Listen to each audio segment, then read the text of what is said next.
Hoy os hablo de la cita más incómoda desde que se inventó Meeting.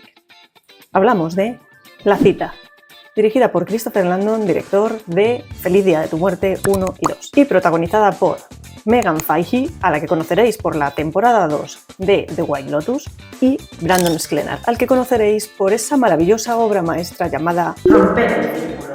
Una mujer con un pasado traumático de maltrato conyugal consigue pasar página y se lanza al maravilloso mundo de las citas por app.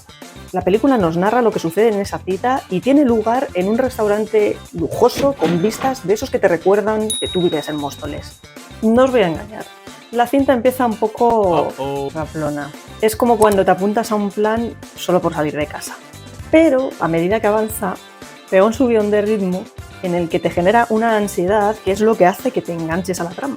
Aunque, como habréis adivinado, todo lo que sube ha de bajar y luego cae en picado. Y es que, sinceramente, yo, viendo a ese pobre tío, yo solo quería que el tío dijera, mira, paso, y se fuera a su casa a hacerse una sesión de autocuidado. Es que me estaba poniendo súper nerviosa. Yo creo que no he visto aguantar a nadie tanto en una primera cita tan desastrosa ni en First Date.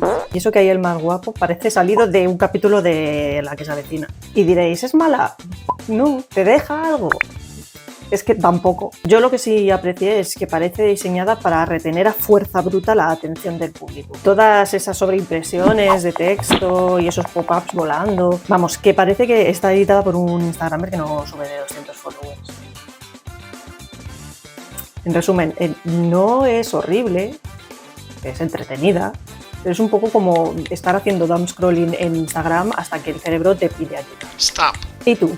¿Ya la viste o estás aún poniendo excusas para no ir a la cita? Te leo en comentarios.